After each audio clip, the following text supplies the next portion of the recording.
Welcome to this edition of Head to Head. I'm your host, Cam McKinney, and this is episode number 209. And on this episode of the podcast, I'm talking about Red Sox infielder Trevor Story. This offseason, it looked as if the Red Sox were not going to make any big moves. They traded Hunter Renfroe to the Brewers, and Kyle Schwarber signed with the Phillies, and then out of nowhere, the Red Sox signed shortstop Trevor Story, who in 6 seasons with the Colorado Rockies was a 2-time All-Star and 2-time Silver Slugger Award winner. And one of the reasons a lot of people were confused by this signing is due to the fact that the Red Sox already have a star shortstop in Xander Bogaerts, a beloved player who's been a part of 2 World Series winning teams in 2013 and 2018. Bogaerts and the Red Sox have failed so far to agree on a long-term deal, and Bogaerts is likely to opt out at the end of this season. As of right now, Xander Bogaerts is playing shortstop while Trevor Story is playing second base. All of this put a lot of pressure on Story, with him being the Red Sox lone big free agent signing and the fact he's viewed by many as the man destined to replace Bogaerts when he leaves. And Story started this year off with a bad start. He did not hit a home run in his first 125 at-bats. He hit his first homer on May 11th, and on May 6th, Story was booed by fans when against the Angels, Story went 0 for 4 with 4 strikeouts against Shohei Ohtani. All the talk became about how the Red Sox wasted $140 million on a player who can't hit outside of Colorado. And when he was struggling, he was such an easy target. This is a fan base that is extremely hard on free agents because they've been burned before by the likes of Edgar Renteria, J.D. Drew, John Lackey, Carl Crawford, and Pablo Sandoval. The list goes on. So when a new one comes to town and struggles, they immediately give up on them. Red Sox fans and Boston sports fans in general do not give athletes a grace period when they sign from another team to the Red Sox or any Boston sports team for that matter. They are 1,000% more harsh on new incoming players than the players who have already been playing for the Red Sox. I mean, nobody was mad when Dustin Pedroia struggled. There were no boos when David Ortiz had some down years with the team. It's always been about the big high-price free agents. Because as sports fans, we love to second-guess what the Red Sox could have done with that money if they hadn't given it away to Trevor Story. We love to go, well, you could have gotten Carlos Correa. He could have been a member of the Boston Red Sox. You could have had 3 years of Carlos Correa instead of 6 years of Trevor Story. I mean, we love to play the second-guess game. It's what Boston sports fans love to do most, and the only way you can do that is with free agents. I mean, Story quickly became the face of the Red Sox early struggles, even though he was nowhere near the biggest problem on the team. I think the Red Sox did not properly replace Kyle Schwarber, and they did not properly replace Hunter Renfroe, and the Red Sox might be turning around their season as we speak, but I still think at the end of the year, there's not enough power bats in that lineup. Their lineup is way too top heavy. I think the player that the fans and the media should be complaining about is first baseman Bobby Dalbec, who at this moment is hitting 160 with 1 homer. This is a position in first base that the Red Sox have botched mightily. I mean, it's not that hard to have an average first baseman on your roster. I mean, baseball is filled with a bunch of guys hitting 240 with 30 homers, and the fact that the almighty Red Sox don't have one is embarrassing. I mean, I'm not asking for Bobby Dalbec to be an all-star at this point. I just need him to be a capable hitting first baseman, like average. That's all I want. I don't care if he's hitting 220 with 25 homers. At this point, he stinks. But again, in sports, we ignore those kind of guys because we know how much money Trevor Story is making, and that's what goes back to all the criticism. We know that he's here for 6 years, and we know that he's making $140 million to be a member of the Red Sox. So when he's not producing, even if it's barely a month into the season, we are going to say Trevor Story is the problem. There's also been some interesting stories about Trevor Story. I mean, Story fired his agent after signing with the Red Sox, after saying no to deals with the Rangers and Mariners, where presumably he would have been able to play shortstop. Some have questioned his desire to be a member of the Boston Boston Red Sox in the first place. Let's fast forward to now. Story of last week was named Player of the Week in Major League Baseball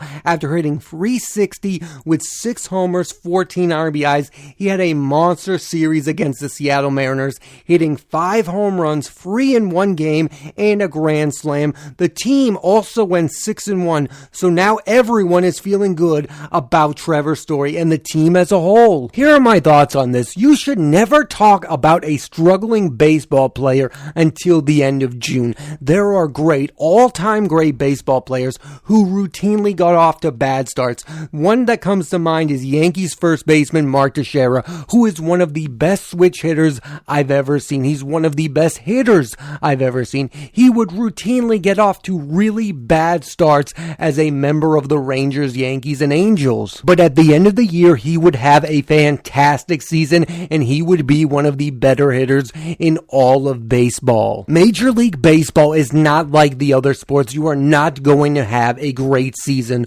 through all 162 games. You are going to have some down moments. You are going to see some of the best athletes of the sports look like some of the worst players in the sports, and it's one of the things that I think we all like about baseball. They're not always perfect. They look human at times, no matter how good they are. One of my biggest issues with criticizing Trevor Story and his early struggles is I don't believe any of the people that were criticizing him believed he was going to have a bad season. They just wanted to be a part of this moment where we could openly criticize this player in this baseball team like it's an act. I don't believe anyone thought that Trevor Story would end the season hitting the Mendoza line, 200. I don't believe anyone really believed that. I think we all knew Trevor Story at some point was going to be the all-star player. We all knew that he was. Because Trevor Story was struggling, it was open season on him, and I think everyone took advantage of that. Yes, should he have played better at the early part of this season? Absolutely. Like when you come to a team and you get all that money, you want to look good early on, and I think we all wanted to see better from Trevor Story, but let's not act for a second that we didn't all think that he was going to turn it around at some point. If we had gotten to the Major League Baseball All-Star game and Trevor Story was hitting below 200, then yes, absolutely you can rip him a new one because the season would have been done by then. The Red Sox would probably be out of the postseason chance with Trevor Story hitting that low. Then I think it's fair to criticize Trevor Story and his stats. But right now, in early May, it just felt wrong from the jump. Like we should wait before we criticize players, especially in the sport of baseball. This is not the NFL where there's only 18 games. This is not even the NBA, where if a superstar had a bad 10-game stretch, yeah, you could start to worry. This is Major League Baseball. Some of the best players of all time have looked really bad, and some really bad players have looked really good for a stretch.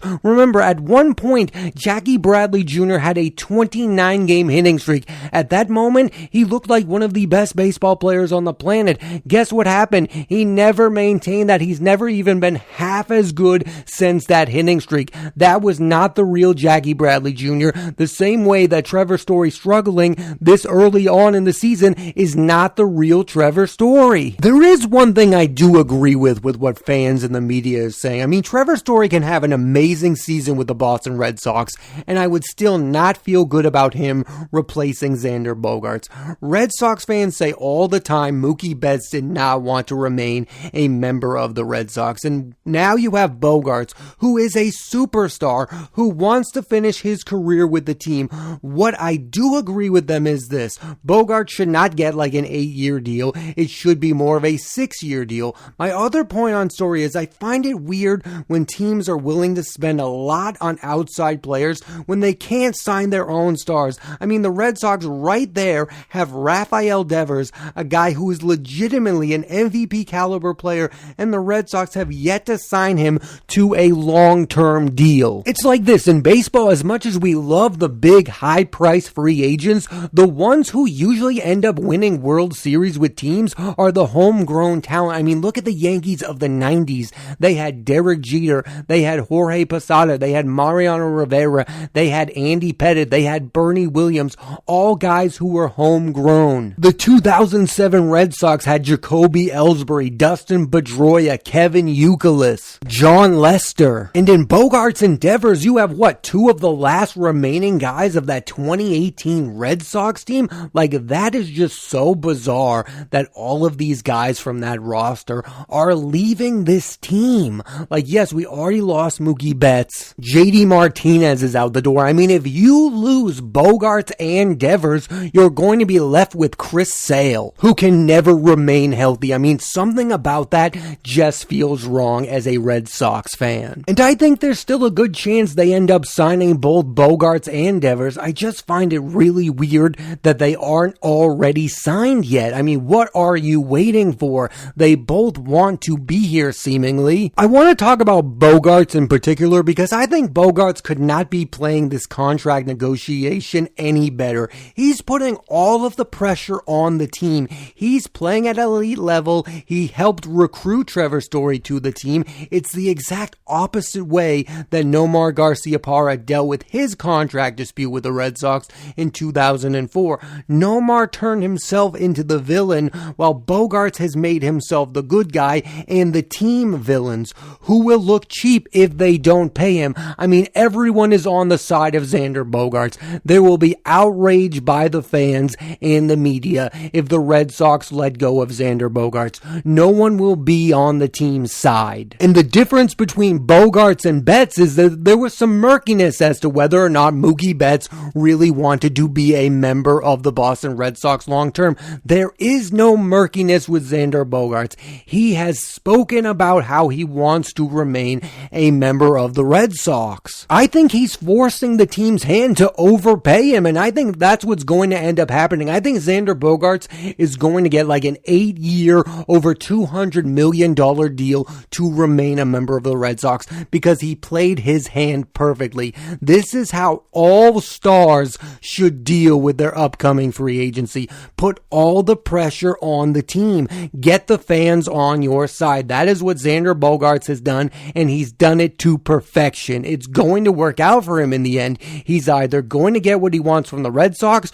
or get what he wants from another team and make the Red Sox look really bad and turn the fan base against him. It's a brilliant strategy overall. Getting back to Story, all the talk surrounding him has been an overreaction from the get-go. The truth of it is we will not know if this signing has paid off till the end of this season, and even then I'm not sure how I will feel if in a year from now Story is at shortstop and Bogaerts isn't. I think this is the annoying thing about these big contracts because we love to have it both ways. We love to grade the contract by the short term and the long term success at the same time, and I think we just need to wait to see how this is all going to play out, because I do think even if Trevor Story is really good this season, does not mean he's going to be really good 4 years from now. It is really fun that after all that struggle, Story has 9 home runs, 8 in his last 11 games. His career high home runs was 37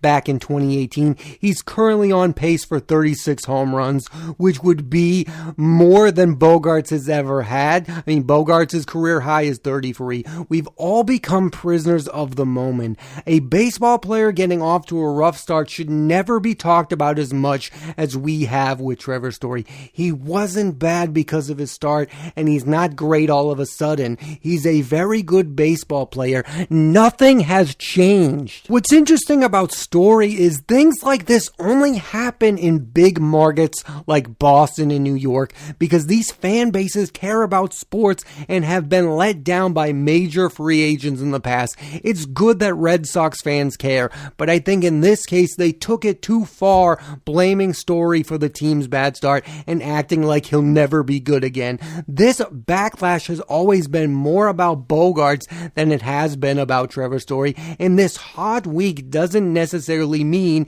it's smooth sailing for the rest of the year. For Story, all I ask is for the next time Story goes into a slump, we don't act like it's the end of the world. Baseball is way too long of a season to worry about a guy going through a normal slump. I find it ridiculous how Red Sox fans really worried about Trevor Story and his production. For example, let's use Francisco Lindor. Since the Mets traded for the star shortstop, he's hitting .232 in 169 games. Now that's a big enough sample size to be concerned. The Mets immediately gave this guy a massive contract. The Mets should be worried that we will never see the Lindor from Cleveland ever again. I mean, that is a real slump that makes you wonder things like, was Francisco Lindor overrated from the get-go? I mean, that's the type of slump. I mean, this isn't a month slump. This is a full season slump. This is 169 games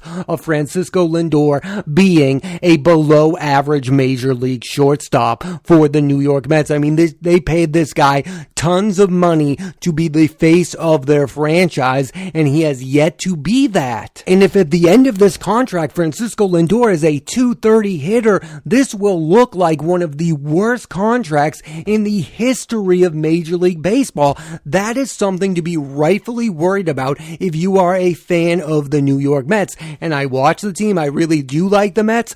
I am worried that I will never see Francisco Lindor be an elite baseball player ever again. And I think I have a right to be concerned because there is a gigantic sample size of him being below average. That's why I find it laughable that after barely 30 games, we were worried about Trevor Story. Really? 30 games we were worried we were never going to see Trevor Story be able to hit a home run? I just find the whole thing ridiculous. Like, we need to use some logic when talking about him. I mean, he is a guy who left the National League. He's in a new league. It was a late signing. I mean, the Red Sox did not sign Trevor Story right off the bat when the offseason got, so he didn't know where he was going to be for the longest time. I mean, this really did feel like a last-minute signing. And he's leaving the most hitter-friendly ballpark in the history of Major League Baseball to play at Fenway Park. I mean, the guy is going to go through an adjustment period, and we didn't even give him 30 games before we started booing him. I think that's embarrassing. That is something I cannot justify. You do not get to boo a player within his first 30 games with a team in Major League Baseball when there is a 162 game season. And listen, I get it. It was never really about Trevor Story. It was more about Red Sox fans' love of Xander Bogaerts. You want this guy to be a member of the Red Sox, and you view Trevor Story as this replacement you didn't even want. That's all understandable. And I also think it was about the Red Sox struggle. I mean, it was so easy to jump on the I hate Trevor Story bandwagon because the team looked bad. Well, Trevor Story was bad, but he wasn't even the fifth biggest reason why the Red Sox got off to a really bad start. And I think that is a fact, not an opinion. It was more about the bullpen. It was more about all of the other hitters not hitting. It wasn't ever really about Trevor Story.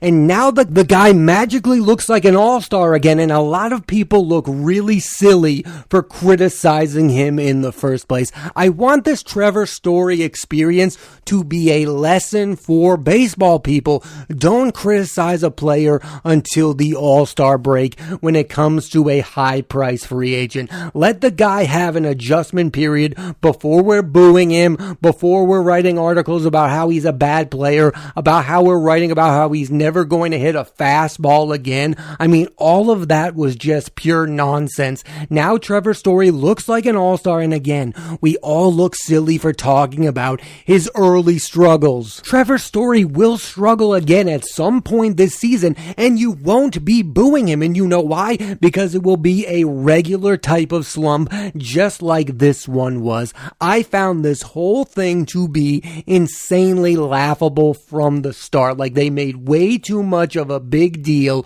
about the early struggles of a guy who had not been a member of this team, who had changed leagues. I mean, this is what happens across all of baseball with big free agent signings, but we make a big deal of it because it's the Boston Red Sox who have a history of this. I mean, we're all looking for Trevor Story to become Pablo Sandoval 2.0, and it didn't happen. And I do think the sick thing about all of this is there are some people who really wanted Trevor Story to continue to struggle because they love that narrative of the Red Sox didn't spend their money wisely. They made the wrong choice, and I get it. I get that there are a lot of you who love Xander Bogaerts. I think there's room on the team for both Bogaerts and Trevor Story. I hope Story continues to play at this elite of a level so all of you can rethink about how you felt about his early struggles. Because the whole this free agent can't handle Boston thing is getting old. Thanks for listening to this edition of Head to Head. I'm Cam McKinney, and there'll be a new episode of the podcast every Monday, so please rate, review, and subscribe.